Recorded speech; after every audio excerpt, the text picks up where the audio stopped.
How you doing, guys? Welcome to a quick Wild Fang review. I'm going to review Red Dead Redemption.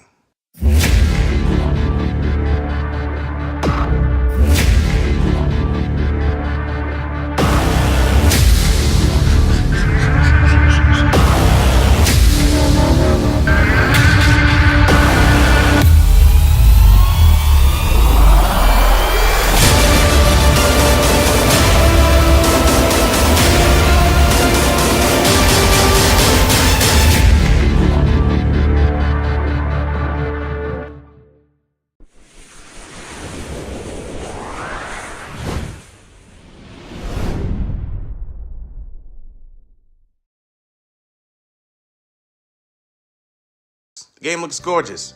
It looks beautiful. It's pretty. Damn near one of the greatest games I've seen this year.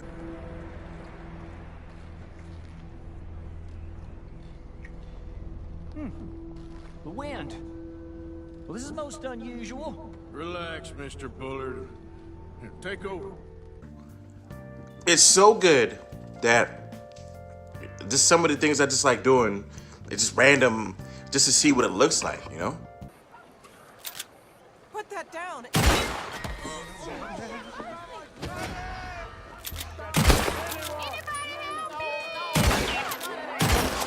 The horses are very detailed. The horses are done very well in the game. And, hey. Okay, follow me. Yeah. I can say these graphics and the water graphics and everything, fantastic.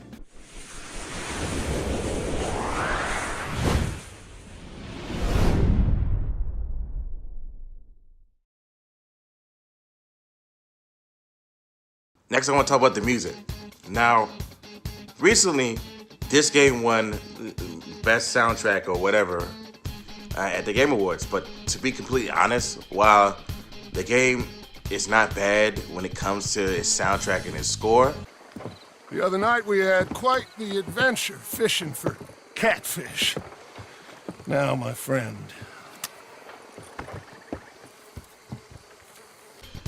I'm not gonna say that the game has the best soundtrack I've ever heard in my life. It's okay. It's actually pretty well done, but I really am not gonna say this game has the greatest soundtrack. I guess. Listen, son, you think I want any of this? I don't know. Of course I don't. The game has an okay soundtrack and okay ambience. It's pretty good though. Like, it works with the game because it's a Western and you don't have a radio back then like the Grand Theft Auto. But it is still it's still a basic generic soundtrack of ambience and, you know, plugs here and there. And it works really well with the game. I'm not gonna say the music's bad, but at the end of the day, the most memorable song is, you know, spoilerly, a song when you come back from a certain place and it plays when you're riding a horse. And then there's another thing that plays when a big event happens in the game. And yeah. Your heart. I'm just trying to stay real about all this.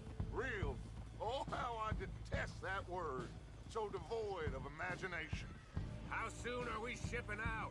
Soon as we get a passage organized. Boat down to Argentina, then another around the Cape.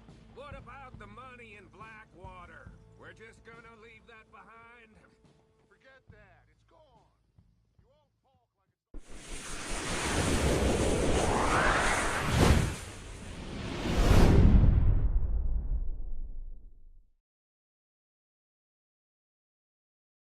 it's... Now, this is a prequel to Red Dead. A prequel, as in it's not too far from Red Dead 1. It's Red Dead 2 happens to take place a couple years, if not like a year or two, before Red Dead 1. Now, when I first initially saw this, I thought it was going to be a bad thing. But then as soon as I started playing the game and starting to realize who I was and what this person was, which is Arthur Morgan, which is one of the greatest cowboys I've seen besides John Marston ever in this franchise. The Gators, uncommon number, big ones. Great. Come now, Arthur. It'll take more than a prehistoric reptile to scare you, Shirley. I just want to see you meet your match when it comes to a An aging predator with a big mouth, Dutch. It's actually a really good story. It hits you in the heart, it hits you in the feels. God's last creation. Interesting way you boys got up preparing for a killing. I'm sorry I wasted my life trying to teach you boys. Love you though, I do. Well, leaving love aside, you think we got this? Don't you never leave love aside, Arthur. It's all we got. You're pretty much, it's back when John Marston and Arthur were in Dutch's gang. Honey, Bill, you're with me. Arthur, John, you take the left side. If you see a shot, you take it. Okay? Good luck, gentlemen. Arthur, let's go. Let's go.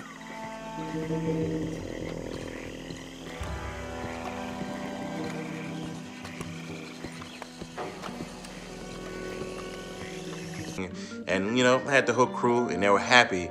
And you could slowly start to see that happy, merry band start to deteriorate from the inside due to the actions of Dutch and Javier and Bill, Uncle, John Marston, and Arthur, and the various people that they associate with, Charles, Sadie, go through this whole process. It's really good to see the story kind of elevate or de-elevate due to actions taken by characters that are both in and out of your control. God damn it! God damn it! I actually honestly could say this is one of the greatest stories of this year.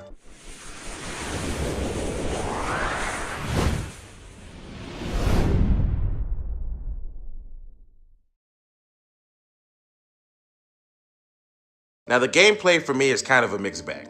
While I do love this game to death, the gameplay is fantastic, right?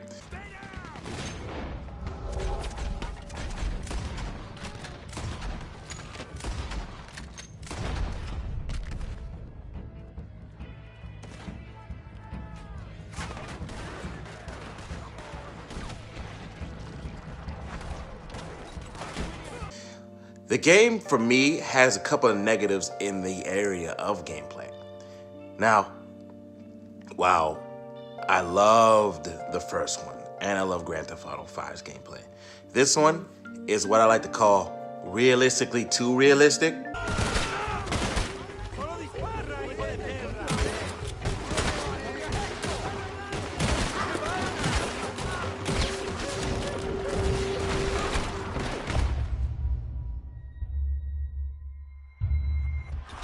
Like how you have to sleep and eat, or you can't aim, or you have to clean your guns. And the process of, you know, skinning animals opposed to the first one now takes forever. And it's very annoying when you're la la la la la, I'm gonna show every detail of you cutting this animal. The stuff like this where I wonder, is it not too realistic? Fortunately for me, yes, it is too realistic. But does the game suffer for it? On certain aspects, yes. When it comes to certain situations of shooting, it does suffer. If your gun's not working, or if your gun's dirty, or if you're hungry, you're not gonna have a good experience in a combat scenario.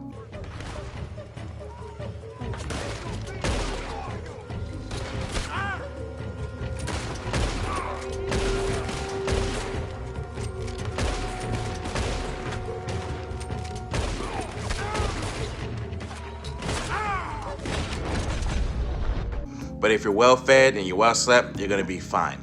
The health system also, to me, takes a large, considerable dip down.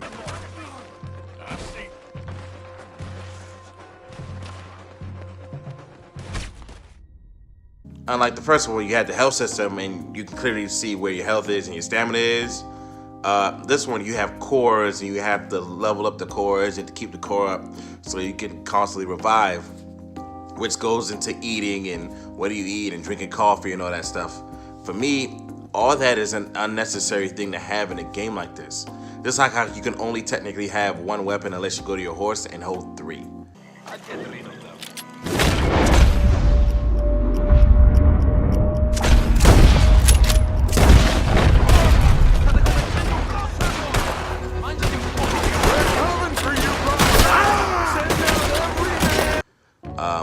For me, that's also a step backwards because it had the weapon wheel in Red Dead and Grand Theft. And this one, it's like, why no weapon wheel? We have to seriously hold only a few weapons at a time.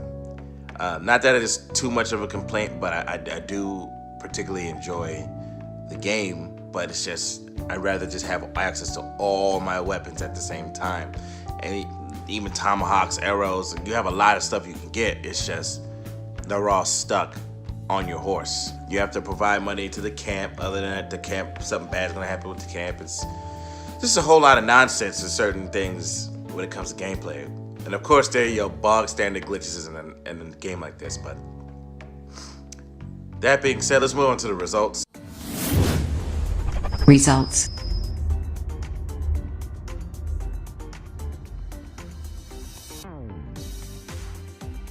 The results of this game, I like to say, out of my scale, which is buy, rent, avoid, wait for sale, all that good stuff, I have to honestly say it's buy this game. This game is fantastic. Even if I have a few negatives, it may not be a perfect game, but it's still a buy. I would have everybody buy this game. I would not have people miss out on a great experience due to a few small things that bug me. To be honest, I still think this is probably one of my top 3 games of this year. And there's another game that I will be reviewing later, and I'm gonna need help with that one. Trust me, it's gonna get reviewed. But that being said, I will catch you all later in the next Wild Thing Reviews. It's tomorrow, and that is it for us today. Okay, I don't know. Whatever it is, it's not right on the teleprompter. There it is. We are gonna do Sting, yeah. There's no words there. To play us out. What does that mean, to play us out? To end the show? Yeah. All right, go. In 5, 4, 3. That's tomorrow, and that is it for us today, and we'll leave you with it. I can't do it. We'll do it live. We'll do it live!